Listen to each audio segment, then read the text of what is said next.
I never thought a simple phone call could shatter a man's world in 60 seconds. The morning after my 71st birthday, I was washing dishes when my son David called. His voice carried that familiar warmth as he asked about the handmade chocolates he'd sent. Without hesitation, I cheerfully explained how I'd given them to his wife Sarah and their twin daughters, because they love sweets more than this old widower ever could. The silence that followed felt like death itself. Then David's voice returned, trembling with something between rage and disbelief that made my blood freeze. "You did what?" His breathing became labored, almost hyperventilating, while I stood frozen in my kitchen, phone pressed against my ear, completely bewildered by this explosive reaction to what seemed like pure generosity. The dial tone buzzed in my ear for what felt like an eternity before the reality hit me that David had hung up. My hands trembled as I set the phone down on the granite countertop Margaret had picked out 15 years ago. Something was terribly wrong, but I couldn't grasp what mistake I'd made. Giving those chocolates to Sarah and the girls had seemed natural, even thoughtful. Since Margaret passed 2 years ago, I'd been trying harder to strengthen family bonds, to be the grandfather and father-in-law they deserved. Within an hour, gravel crunched under tires in my driveway. Through the window, I watched David climb out of his silver Honda, his face flushed red with tears streaming down his cheeks. He moved like a man carrying invisible weight, shoulders hunched forward as if protecting himself from some unbearable truth.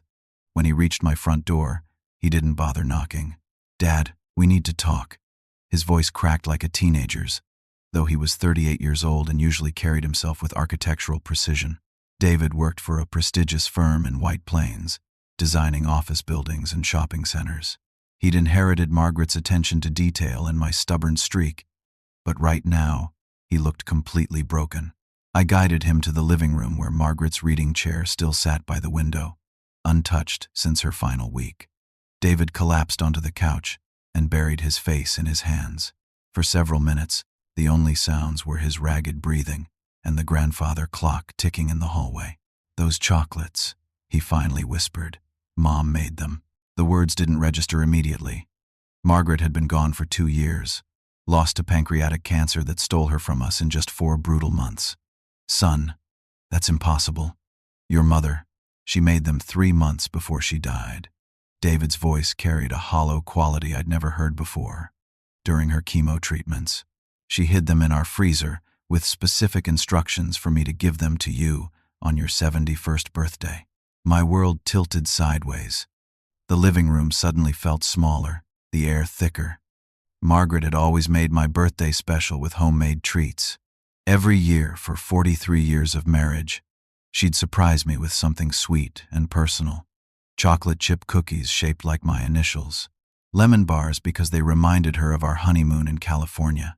Apple turnovers when I complained about getting older, because life gets sweeter with age, she'd say. David reached into his jacket pocket and pulled out a folded piece of paper, worn soft from handling. She left detailed instructions about when to thaw them, how to present them. She called them her final gift of sweetness to the man she'd loved for 43 years. The paper shook in my hands as I unfolded it. Margaret's familiar handwriting covered both sides in her careful teacher's script. She'd been a 3rd-grade teacher for 30 years before retiring, and her penmanship remained beautiful even during the worst days of treatment. "My dearest Lincoln," the note began, "if you're reading this, it means our David remembered my special request. These chocolates took me weeks to perfect because I wanted your last taste of my cooking to be absolutely perfect. I know how much you love dark chocolate with sea salt, so each piece contains a tiny sprinkle of that expensive salt we bought in Maine last summer. Please think of me when you eat them, and remember that love never truly dies, it just changes form." Tears blurred my vision as I continued reading. She'd described every detail of the chocolate-making process, how she'd worked on them between chemotherapy sessions when her strength allowed. She'd shaped each piece by hand, using molds she'd ordered online specifically for this project. The recipe included notes about my preferences, memories of treats we'd shared throughout our marriage, and her hopes that these chocolates would comfort me during difficult moments. "David," I had no idea. My voice barely functioned. She never mentioned making these. She wanted them to be a surprise. Mom planned this whole thing months in advance. David wiped his eyes with his sleeve. I found them last month when I finally got up the courage to clean out her craft room. There was a sealed container in the back of our chest freezer with your name written on masking tape in her handwriting. Inside was this note, along with detailed thawing instructions. The magnitude of my mistake crashed over me like a physical blow. Margaret's final gift to me, crafted with her failing hands during the worst period of her life, was gone. I'd casually handed away the last tangible expression of our love. I have to call Sarah immediately. I rushed toward the phone, desperate to retrieve something, anything that might remain of Margaret's chocolates. Dad, wait. David's voice stopped me mid-stride. There's something else you need to understand. I've been planning this moment for months. Finding those chocolates, waiting for your birthday, preparing myself emotionally. This was supposed to be. His voice broke completely. This was supposed to be my chance to honor Mom's memory properly, to share something sacred between the three of us one last time. I sank into Margaret's chair, feeling the worn fabric where her body had shaped it during thousands of evening reading sessions. The weight of my thoughtlessness pressed down like a physical burden. How could I have been so careless with something so precious? Son, I'm calling Sarah right now. Maybe there's still time. David nodded, but his expression held little hope. We both knew that once Sarah decided something was done, it stayed done. She'd always been practical to a fault, focused on efficiency over sentimentality. It was one of the qualities that initially attracted David to her, but sometimes it created distance between her and the rest of our family. My hands shook as I dialed David's home number, praying that Margaret's final gift might somehow be salvaged from my devastating mistake. Sarah's voice answered on the third ring, sounding cheerful and distracted. I could hear the twins chattering in the background, probably helping her with some weekend project. Hi, Lincoln. How are you feeling after your birthday celebration? Sarah, I need to ask you about those chocolates I brought over yesterday. I tried to keep my voice steady, but desperation leaked through despite my efforts. The ones in the white box with the blue ribbon. Oh, those old-looking ones? The girls tried a couple pieces, but they said they tasted funny. I think they might have been stale or something. Her tone remained casual, as if discussing yesterday's weather. Why do you ask? David grabbed my arm, his grip tight enough to leave marks. His eyes pleaded with me to ask the right questions, to somehow undo what we both feared had happened. Sarah, where are those chocolates now? It's extremely important. Well, since the girls didn't like them and they seemed pretty old, I threw them in the garbage. The truck came this morning, so they're long gone by now. She paused, seeming to sense tension in my voice. Is everything okay? You sound upset. David collapsed back onto the couch, as if he'd been shot. The color drained from his face, leaving him pale as Margaret had been during her final days. He made a sound I'd never heard before, somewhere between a sob and a scream, raw and primal. Sarah, we're coming over right now. There's something we need to discuss. I hung up before she could respond, then helped David to his feet. He moved like a man in shock, mechanically following my lead toward the car. The 20-minute drive to David's house in Westchester passed in horrible silence. David stared out the passenger window at the suburban landscape, occasionally wiping tears that continued falling despite his efforts to compose himself. I kept glancing at him, searching for words that might provide comfort, but finding none adequate for this level of loss. David's house sat on a quiet cul-de-sac, surrounded by similar colonial-style homes, with well-maintained lawns and minivans in driveways. Sarah had chosen this neighborhood specifically for its family-friendly atmosphere and excellent school district. Everything about their life appeared perfect from the outside, which made the devastation inside our car feel even more surreal. Sarah met us at the front door, wearing her favorite weekend outfit of jeans and a flour-dusted apron. The twins, 8-year-old Emma and Grace, peeked around her legs with curious expressions. They looked so much like Margaret at that age, with their blonde curls and bright blue eyes. Seeing them made the loss feel even more acute. What's going on? Sarah stepped aside to let us enter. You both look like someone died. The kitchen smelled like fresh-baked cookies and cinnamon, a warm domestic scene that contrasted sharply with the emotional devastation we carried. Emma and Grace had been working on decorating sugar cookies, their small hands covered in colorful frosting. "Sarah, those chocolates you threw away," I began carefully. "They weren't just ordinary chocolates. They were handmade by Margaret 3 months before she died. She specifically made them for my 71st birthday." Sarah's expression shifted from confusion to something approaching defensiveness. "How was I supposed to know that? You just dropped them off without any explanation. You said they were from David, and when the girls didn't like them, I figured they were past their expiration date." "Mommy, those chocolates tasted yucky," Emma chimed in. "They were too bitter and had weird shapes." "Yeah, and they looked all fancy but tasted like medicine," Grace added, wrinkling her nose at the memory. David finally found his voice. "Sarah, Mom made those chocolates during chemotherapy. They were her final gift to Dad. She spent weeks perfecting them while she was dying." The kitchen fell silent, except for the hum of the refrigerator and distant traffic sounds. Sarah's face went through several expressions: surprise, realization, then something that looked almost like annoyance. "Well, how was I supposed to know any of that?" Her voice took on a sharp edge. "You never told me they were special. If they were so important, maybe you should have explained that instead of just dropping them off like any other gift." David stared at his wife as if seeing her for the first time. "Sarah, they were in a beautiful white box with a handwritten note. Didn't you think to ask before throwing them away?" "I don't read every little note that comes with food gifts, David. And frankly, if your mother wanted Lincoln to have something special, she should have given it to him while she was alive instead of creating these dramatic, posthumous gestures." The words hung in the air like poison. I felt David stiffen beside me, his breathing becoming rapid and shallow. Emma and Grace sensed the tension and quietly retreated to their playroom upstairs. "Maybe we can still recover them," I said desperately. "Which waste management company services this neighborhood?" Sarah shook her head impatiently. "Lincoln. The truck came at 7 this morning. Whatever was in that garbage is halfway to a landfill by now. I'm sorry about the misunderstanding, but there's nothing anyone can do about it now." Her tone suggested the matter was closed, but the coldness in her voice revealed something deeper. This wasn't just a misunderstanding about garbage collection. There was an undercurrent of resentment that I'd never noticed before, a dismissiveness toward Margaret's memory that felt almost deliberate. David and I drove to the county waste management facility anyway, clinging to desperate hope. The facility manager, a kind man named Frank who'd worked there for 15 years, listened patiently to our story.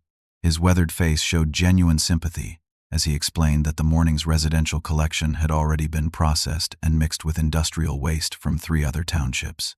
"I wish I could help you fellows," Frank said, removing his hard hat and running fingers through gray hair.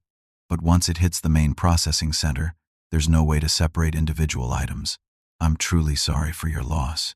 The drive back to David's house passed in funeral silence. When we arrived, Sarah was cleaning the kitchen with aggressive efficiency, scrubbing counters that already looked spotless. Her body language radiated irritation rather than remorse. "I still don't understand why everyone's making such a big deal about this," she said without looking up from the sink. "It's not like throwing away some old chocolates brought your mother back from the dead, David. Maybe it's time to stop treating every little thing she touched like a religious relic." David's face went white, then red, then white again. For a moment, I thought he might collapse right there on his kitchen floor. Instead, he turned and walked out of the house without saying another word. I followed him to the car, leaving Sarah to her aggressive cleaning. As we drove away, I glanced back to see her standing in the window, arms crossed, watching us leave with an expression I couldn't quite read but didn't like at all. 3 days passed without any word from David. I called his cell phone repeatedly, leaving voicemails that grew increasingly worried. His office number went straight to an automated message saying he was unavailable. By Thursday morning, concern had transformed into genuine fear for my son's well-being. I drove to the architectural firm where David worked, a sleek glass building in downtown White Plains that he'd helped design during his early years with the company. The receptionist, a young woman with kind eyes, recognized me from previous visits during happier times. "Mr. Patterson, I'm so glad you're here," she said quietly, glancing around to ensure privacy. "David hasn't been in since Monday, and his project manager has been asking questions. Is he sick? Did he call in? He sent an email saying he needed to take indefinite personal leave for a family emergency. His supervisor is concerned because he's never missed work before, not even when he had pneumonia last winter. The elevator ride to the 7th floor felt endless. David's colleague Tom met me at the reception desk, his expression grim. Tom had worked with David for 5 years and occasionally joined our family for barbecues during better times. "Lincoln, I'm worried about him," Tom said without preamble. "David's been struggling since your wife passed, more than most people realize. His work quality has suffered. He's been having what look like panic attacks during meetings. And last month I found him crying in the supply room." The revelation hit me like a physical blow. He never told me he was having panic attacks. David's always been private about emotional stuff, you know that. But lately, he seems lost. He mentioned seeing a therapist, which is good, but I think he needs more support than he's getting at home. Tom's choice of words felt deliberate and careful. "What do you mean about support at home?" Tom hesitated, clearly uncomfortable with discussing family matters. "Look, I don't want to overstep boundaries, but Sarah seems impatient with David's grief process. When she picks him up from work events, she makes comments about him needing to move on and focus on the living. It's not my place to judge, but grief doesn't follow anyone else's timeline." I left the office with a heavy heart and drove directly to David's house. Sarah answered the door wearing workout clothes, clearly annoyed by the interruption to her afternoon routine. "He's upstairs in the bedroom," she said without invitation or warmth. "He's been up there for 3 days, barely eating, just sitting and staring at old photos. This whole chocolate thing has pushed him over some kind of edge." The dismissive way she said chocolate thing made my jaw clench, but I focused on reaching David. I found him in the master bedroom, unshaven and wearing the same clothes from our disastrous visit to the waste facility. Photo albums were scattered across the bed, showing images of Margaret throughout different stages of her life. "Son, talk to me." I sat on the edge of the bed, careful not to disturb the photos. "Tom says you're seeing a therapist. That's good, but you need to let me help too." David looked up with red-rimmed eyes that held pain I'd never seen before. "Dad, I failed her. I failed Mom in the worst possible way." "What are you talking about? You were a wonderful son. Your mother adored you. I wasn't there when she died." The words came out in a broken whisper. "I was in Chicago for a project presentation. Sarah said Mom was stable, that I should go ahead with the trip because it was important for my career. When the hospital called, I was giving a PowerPoint presentation about sustainable building materials while my mother was taking her last breath. The weight of his guilt crashed over me like a revelation. I'd never known David blamed himself for missing Margaret's final moments. She'd passed peacefully in her sleep at 3 a.m, and by the time we called David, she was already gone. I'd assumed he understood that death rarely waits for convenient timing. "David, your mother knew how much you loved her. She wouldn't have wanted you to sacrifice your career for a bedside vigil. But those chocolates, Dad, they were supposed to be proof that she forgave me, that she still loved me even though I wasn't there." He picked up a photo of Margaret from their engagement party 39 years ago, her face radiant with joy. She made them while she was suffering through chemo, thinking about my future birthday, planning this surprise, and I let you give them away like they were nothing. The depth of his self-recrimination broke my heart. I realized that while I'd been focused on my own grief journey, I'd completely missed the signs of David's emotional collapse. As his father, I should have recognized his struggle and provided better support. "Son, those chocolates weren't about forgiveness because there was never anything to forgive. Your mother understood that life doesn't stop for death, that responsible men sometimes have to be away when tragedy strikes." David showed me another photo, this one taken during Margaret's final week. She was wearing her favorite apron despite being too weak to cook, smiling bravely for the camera, while her eyes reflected the pain she was trying to hide from us. "She told me these chocolates contained all the love she couldn't give me when she was gone," David said. "They were supposed to be my closure, my chance to finally grieve properly. I haven't been able to cry since the funeral, Dad. Not once. I keep everything locked up inside because Sarah says I need to be strong for the family." Another piece of the puzzle clicked into place. Sarah's impatience with David's grief wasn't just insensitivity. It was actively preventing his emotional healing. A healthy spouse would encourage therapy and emotional expression, not demand strength and suppression. Your mother made you those chocolates because she wanted you to feel her love, not because you needed forgiveness. And that love doesn't disappear just because the chocolates are gone. David leaned against me like he used to when he was young and frightened by thunderstorms. For the first time since Margaret's death, I felt like his father again instead of just another grieving widower struggling with his own loss. I miss her so much, Dad. Sometimes I can't breathe because I miss her so much. I know, son. I miss her too. But we're going to get through this together, the way she would have wanted. From downstairs came the sound of Sarah talking loudly on the phone, her voice carrying an edge of frustration that had become all too familiar. I couldn't make out the words, but her tone suggested she was complaining about something, possibly about David's extended emotional breakdown. For the first time since the chocolate disaster, I began to understand that our family problems ran much deeper than a simple misunderstanding about garbage collection. The following morning, I arrived at David's house, armed with determination and a plan. Sarah had left early for her Pilates class, giving me time alone with my son. I found him in the kitchen, making coffee with shaking hands. "We're going to figure this out," I announced. "Your mother was too smart to put all her eggs in one basket. If she planned those chocolates so carefully, she must have left other clues about her intentions." David looked skeptical but willing to try anything that might provide comfort. We drove to my house and began searching through Margaret's belongings, which I'd barely touched since her death. Her recipe box sat on the kitchen counter where she'd left it, filled with handwritten cards accumulated over decades of cooking for our family.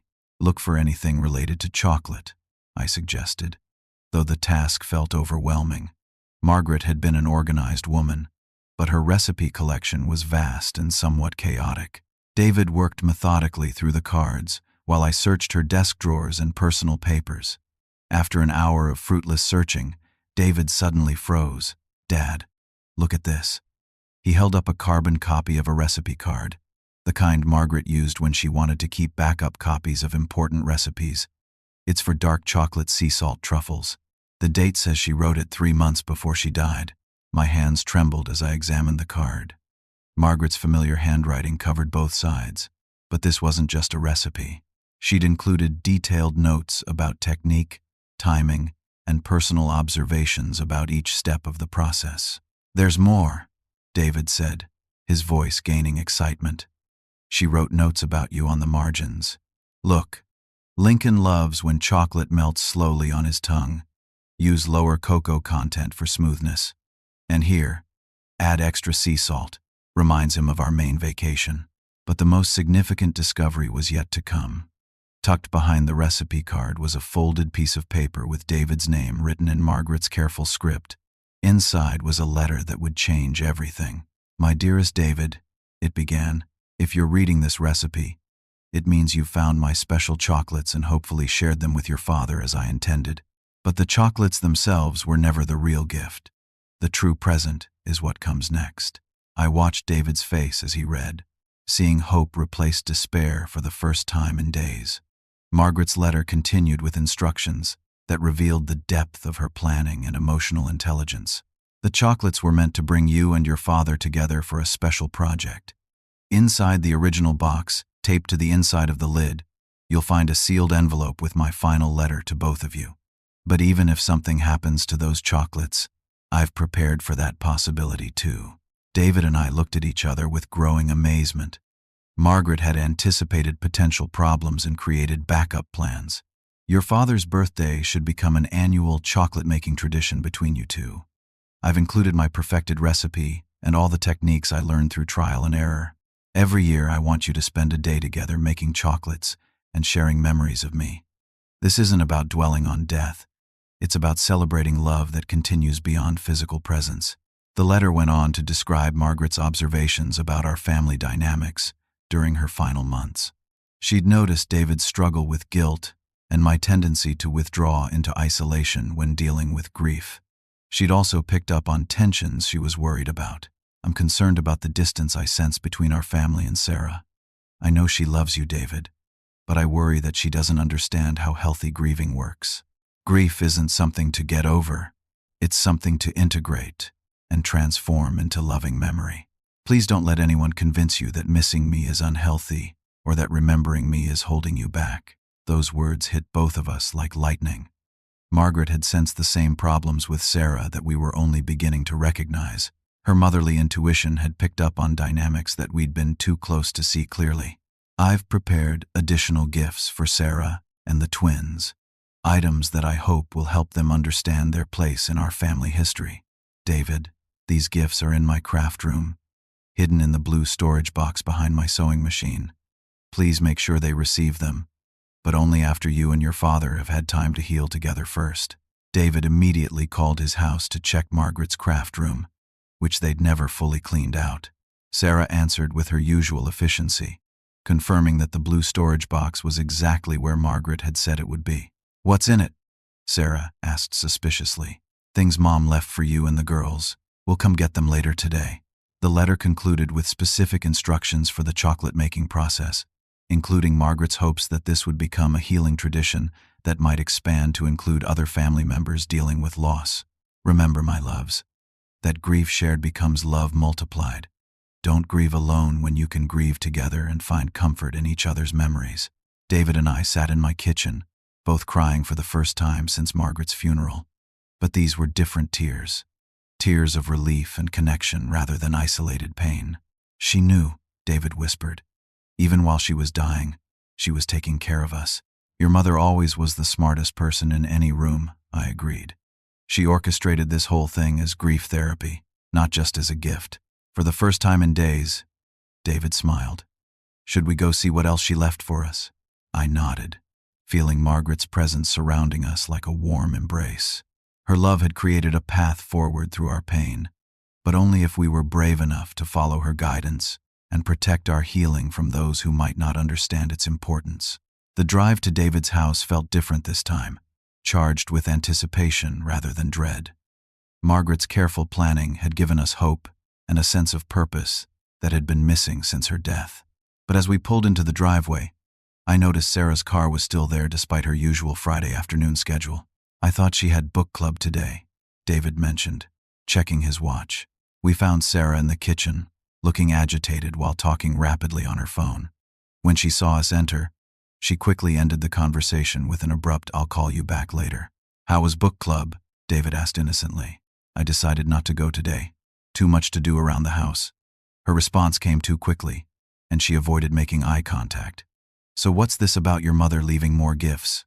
David explained our discovery of Margaret's letter and recipe, while I watched Sarah's reactions carefully. Instead of the curiosity or emotional response I might expect from a daughter-in-law learning about thoughtful posthumous gifts, Sarah seemed increasingly irritated. "David, don't you think it's a little manipulative for your mother to keep orchestrating family activities from beyond the grave? I mean, she's been dead for 2 years. At some point, you need to stop treating everything she touched like it's sacred." The harshness of her words shocked both of us into silence. David's face went pale, and I felt my protective instincts flare. "Sarah, these aren't manipulative gestures. They're loving gifts from a woman who wanted to help her family heal," I said carefully. "Well, maybe some of us don't need help healing because we've already moved on with our lives." Sarah's voice carried an edge I'd never heard before. "David, you can't keep using your mother's death as an excuse to avoid dealing with real responsibilities." Before David could respond, Sarah's phone buzzed with a text message. When she glanced at it, her expression shifted to something almost like panic before she quickly put the phone face down on the counter. "Let's just get whatever your mother left and be done with this treasure hunt," Sarah said, heading toward the craft room. The craft room had always been Margaret's sanctuary, filled with sewing supplies, art materials, and half-finished projects that reflected her creative spirit. The blue storage box sat exactly where her letter had indicated, behind her sewing machine and covered with a thin layer of dust.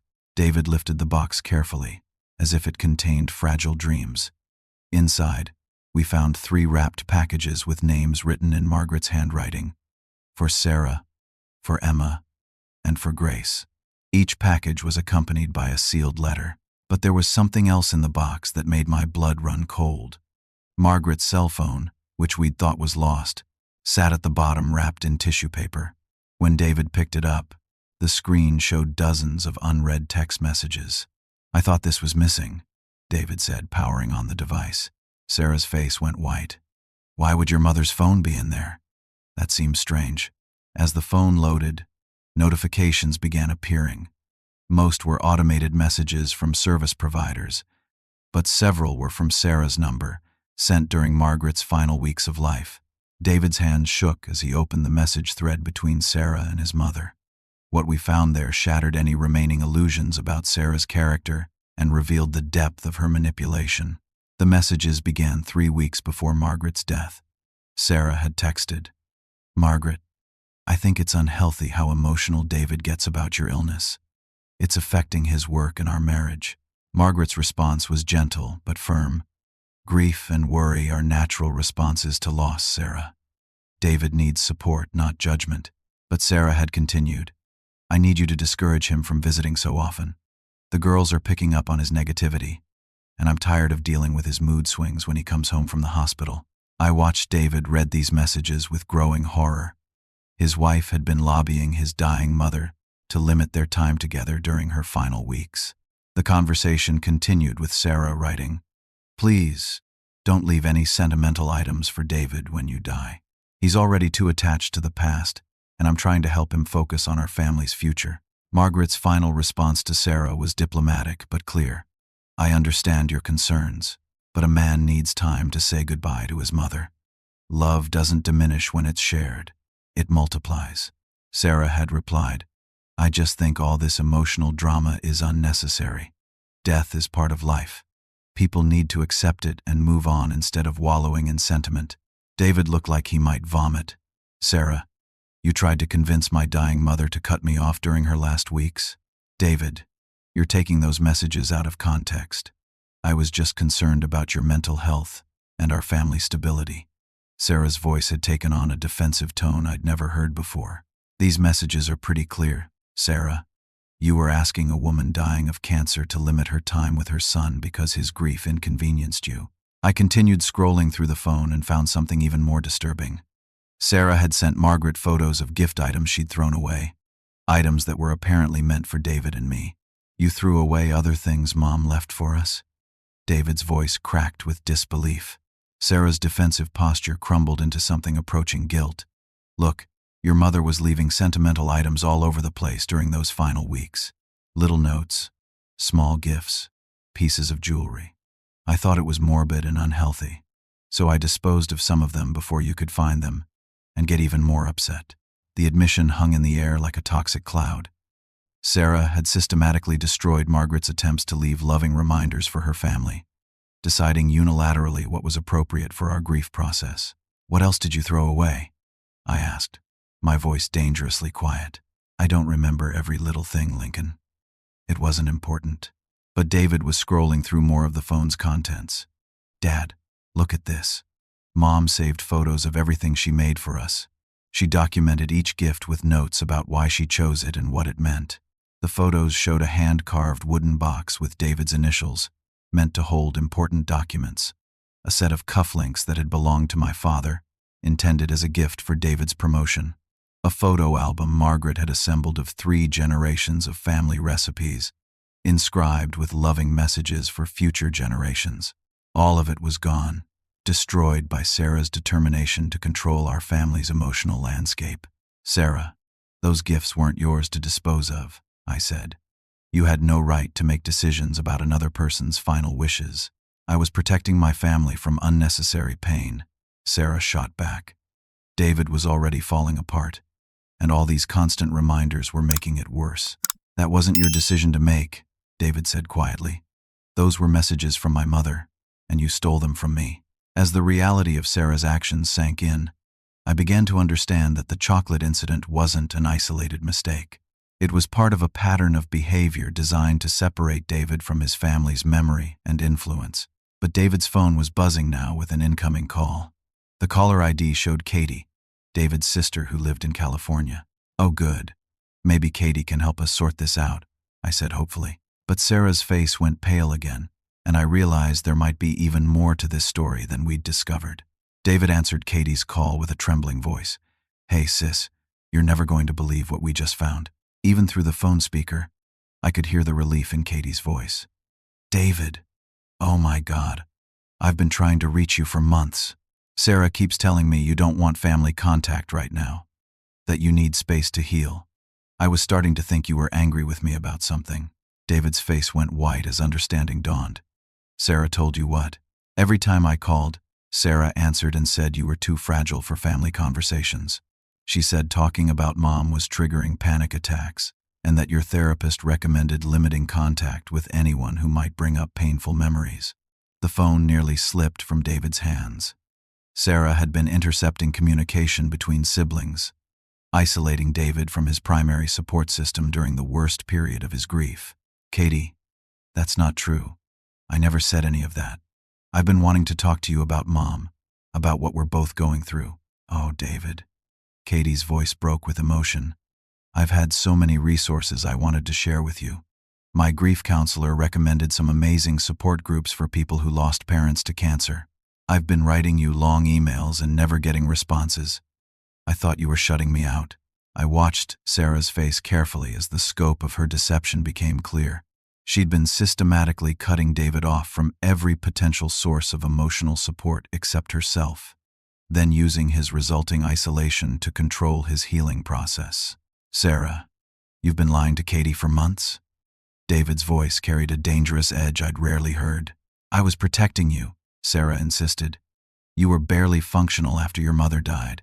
Adding pressure from family members who wanted to process their own grief through you would have made everything worse.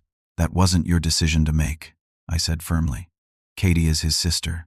They have a right to support each other through this loss.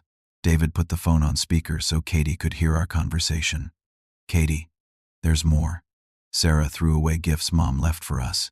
She's been sabotaging my grief process for 2 years. What? Katie's shock was audible even through the phone. Sarah, is this true? For the first time since I'd known her, Sarah looked cornered and desperate. You people don't understand. David was falling apart. He wasn't sleeping, wasn't eating properly, was having panic attacks at work. Someone had to make the hard decisions to get him stabilized. By lying to his family and destroying his mother's final gifts, Katie's voice carried the sharp edge that had made her successful as a corporate lawyer. Sarah, that's not caregiving. That's manipulation. I was trying to save my marriage and protect my children from having a father who couldn't function because he was obsessed with a dead woman, Sarah snapped, her carefully maintained composure finally cracking. The words hit the room like a physical blow. David recoiled as if he'd been slapped, and I felt my own anger rising to dangerous levels. Obsessed with a dead woman? David repeated slowly. You're talking about my mother. Yes, your mother who you put on a pedestal while ignoring the needs of your living wife and children. Sarah's true feelings poured out like poison from a broken container. Do you know how exhausting it's been, competing with a ghost for your emotional attention? The admission revealed everything. Sarah hadn't been protecting David from grief. She'd been protecting herself from feeling secondary to his relationship with Margaret. Sarah, I loved my mother, but I never neglected you or the girls, David said. Really? Because for the last 2 years, every conversation, every emotion, every decision has been filtered through what would Mom have wanted or Mom would have understood. I've been living with 3 people in my marriage. Me, you, and your dead mother's memory. I watched my son process this revelation. Sarah hadn't been supporting him through grief. She'd been resenting him for having it. So you decided to solve the problem by erasing her from our lives? I asked. I decided to help David focus on the people who are still alive and need his attention. Sarah's voice rose defensively. Those chocolates, those gifts, those constant reminders were keeping him trapped in the past. Mom's gifts weren't trapping me, Sarah. They were helping me heal, David said quietly. And you stole that from me. I saved you from wallowing in unhealthy attachment to a dead woman, Sarah shot back. The room went silent except for the sound of Katie crying softly through the phone speaker. Finally, David spoke with a clarity I hadn't heard from him in months. Sarah, my mother wasn't a dead woman. She was the most important woman in my life for 36 years. Loving her memory doesn't diminish my love for you unless you choose to see it that way. But it does diminish it, Sarah insisted. Every time you get emotional about missing her, every time you want to visit her grave, every time you mention how she would have handled something, you're choosing her over us. I realized that Sarah fundamentally misunderstood how love works. In her mind, love was a finite resource that had to be rationed and protected. She couldn't comprehend that honoring Margaret's memory might actually make David a better husband and father. "You're wrong, Sarah," I said gently. "Love isn't diminished when it's shared. My love for Margaret makes me love David more deeply, not less. David's love for his mother should make him love his daughters more deeply, because he understands how precious the parent-child bond is." That's a pretty theory, Lincoln. But in practice, I've been competing with a saint for 2 years. Margaret never had bad days, never made mistakes, never disappointed anyone. How can a living person compete with a perfect memory? For the first time, I felt a flicker of sympathy for Sarah's position. Grief can sometimes idealize the deceased in ways that make living people feel inadequate. But instead of communicating these feelings honestly, she'd chosen manipulation and sabotage. "Sarah, if you'd talked to me about feeling this way, we could have worked through it together," David said. "Instead, you lied to me, isolated me from my family, and destroyed irreplaceable gifts from my mother, because I knew you'd choose her memory over our marriage if I forced you to pick sides." The challenge hung in the air like an ultimatum. Sarah was still trying to make David choose between loving his mother's memory and loving his living family. David looked at his wife for a long moment, then at me, then at the phone where Katie waited for his response. When he spoke, his voice carried a strength I hadn't heard since Margaret's death. "You're right about one thing, Sarah. I am going to choose, but not between Mom's memory and my family. I'm choosing between healthy grief that honors love and manipulation that poisons it. I'm choosing to heal with people who support my healing instead of sabotaging it." Sarah's face went white as she realized her ultimatum had backfired. Instead of forcing David to abandon his mother's memory, it had forced him to recognize the toxicity of their relationship. "What does that mean exactly?" she asked quietly. David looked at me, then at the phone, then back at his wife. "It means I'm done letting anyone tell me that loving my mother makes me a bad husband or father. And I'm done with people who can't tell the difference between supporting someone through grief and controlling their healing process." For the first time in 2 years, my son sounded like himself again. Strong, clear, and surrounded by people who actually loved him unconditionally. The conversation with Sarah ended with David packing a suitcase and announcing he needed time to think about their marriage. Sarah oscillated between desperate apologies and indignant justifications, but the damage was too extensive for quick repairs. David had finally seen the pattern of manipulation and control that had been poisoning his grief process for 2 years. "Dad, can I stay with you for a while?" David asked as we loaded his belongings into my car. "I need space from Sarah and time to figure out how to be myself again." "Son, you always have a home with me," I replied, meaning every word. The twins cried when David explained he was taking a break from living at home, but he promised them daily visits and reassured them that his problems were with their mother, not with them. Emma and Grace were too young to understand the adult complexities, but old enough to sense that their family was changing in significant ways. Over the next few weeks, David and I began implementing Margaret's chocolate-making tradition exactly as she'd intended. We converted my kitchen into a temporary chocolate workshop, ordering specialized molds and learning techniques that Margaret had mastered during her secret chocolate-making sessions. The process was therapeutic in ways I hadn't anticipated. Working with our hands while sharing memories of Margaret created natural opportunities for conversation and emotional release. David finally began crying properly, releasing 2 years of suppressed grief that had been poisoning his mental health. "She knew we needed this," David said one evening as we tempered chocolate for our 3rd batch of sea salt truffles. "Mom understood that grief shared becomes healing shared."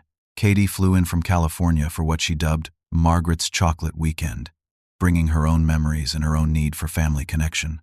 The 3 of us spent 2 days cooking, crying, laughing, and rebuilding relationships that Sarah's manipulation had nearly destroyed. "I brought something special," Katie announced, pulling out her laptop. "I've been working on a digital memorial for Mom. All her recipes, photos of her cooking, videos from family gatherings. I wanted to preserve everything for Emma and Grace to have when they're older. The memorial was beautiful and comprehensive, showing Margaret's evolution as a cook and mother through decades of family meals. But more importantly, it demonstrated how love persists across time and distance when people choose to honor it rather than compete with it. David's mental health improved dramatically with proper family support and continued therapy. He returned to work refreshed and focused, no longer carrying the burden of isolated grief. His panic attacks stopped, and his appetite returned. Sarah initially fought the separation, alternating between promises to change and threats about custody arrangements. But as weeks passed, and she saw David becoming healthier and happier, her resistance gradually decreased.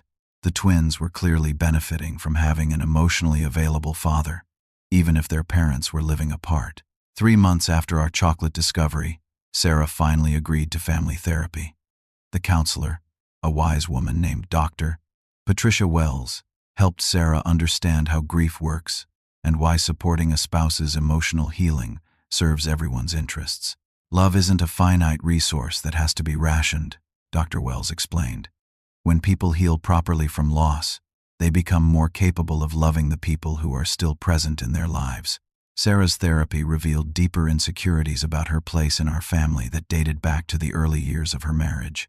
She'd always felt overshadowed by Margaret's warmth and creativity, interpreting family traditions as exclusion rather than invitation to participate. "I never knew how to be part of your family culture," Sarah admitted during one session. "Margaret made everything look so easy and natural. I felt like an outsider pretending to belong."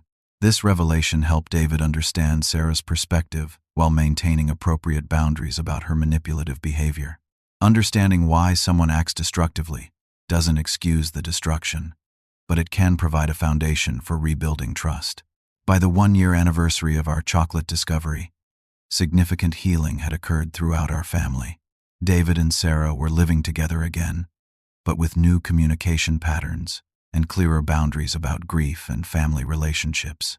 Sarah had learned to support David's emotional needs rather than compete with them, and David had learned to include Sarah in family traditions rather than assume she understood her role intuitively. The twins, now 9 years old, had become enthusiastic participants in our annual chocolate-making tradition. Emma showed particular talent for decorative details, while Grace excelled at the precise temperature control required for proper chocolate tempering. "Grandma Margaret would be proud of us," Emma announced during our 2nd annual Margaret's Chocolate Day celebration. "She'd be proud of how we learned to take care of each other," Grace added with wisdom that surprised the adults. Katie had relocated back to New York to be closer to family, recognizing how important proximity became during times of crisis. She'd started a grief support group that used cooking and crafting as therapeutic activities, helping others discover what we'd learned about healing through shared creation. The chocolate-making tradition had expanded beyond our immediate family to include others dealing with loss. Tom from David's office joined us after losing his father to a heart attack. Our neighbor Mrs. Henderson participated after her husband died in a car accident. Frank from the waste management facility came by after learning about our story, bringing his own tales of loss and recovery. "Your wife was a smart woman," Frank told me one evening as we packaged chocolates for a local hospice. "She understood that grief gets lighter when it's carried by many hands." Margaret's recipe had become more than just instructions for making candy. It had become a blueprint for building community around shared human experiences. People discovered that making something beautiful together created space for natural healing conversations. 2 years after our chocolate journey began, I stood in my kitchen watching 3 generations work side by side. David was teaching Emma how to roll truffle centers, while Grace helped Sarah design packaging labels. Katie was documenting everything for our growing recipe collection, and I was tempering chocolate while supervising the controlled chaos. "You know what I think about sometimes," David said as he worked. "Mom made those chocolates while she was sick, knowing she might never see us enjoy them. But she trusted that love would find a way to complete her plan." He was right. Margaret's love had persevered through death, manipulation, misunderstanding, and loss to finally accomplish its intended purpose, bringing our family together in healing and hope. The chocolate business that had started as grief therapy had grown into something larger. We were supplying handmade chocolates to 3 local restaurants, and considering starting a formal company, the profits went toward supporting other families dealing with loss, creating a beautiful cycle where our healing funded other people's hope. I think we should call it Margaret's Legacy Chocolates, Katie suggested, to honor how her love keeps multiplying. Sarah, who had become one of our most dedicated participants, nodded enthusiastically. And we should include her philosophy on every package. Grief shared becomes love multiplied. As evening approached and we prepared to share our latest batch of chocolates, I reflected on the journey that had brought us to this moment.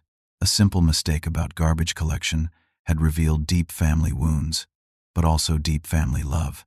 Margaret's final gift hadn't been the chocolates themselves. It had been the courage to fight for authentic relationships and healing community. Before we eat these, I announced, I want to say something. 2 years ago, I thought I'd lost the most important woman in my life. But I've learned that love doesn't die with the body. It just transforms into new ways of caring for each other. Margaret's love is alive in this room, in our traditions, in how we choose to support each other through difficult times.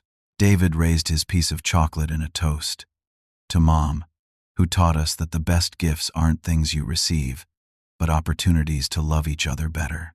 To Margaret, everyone echoed, and we shared our chocolates in comfortable silence.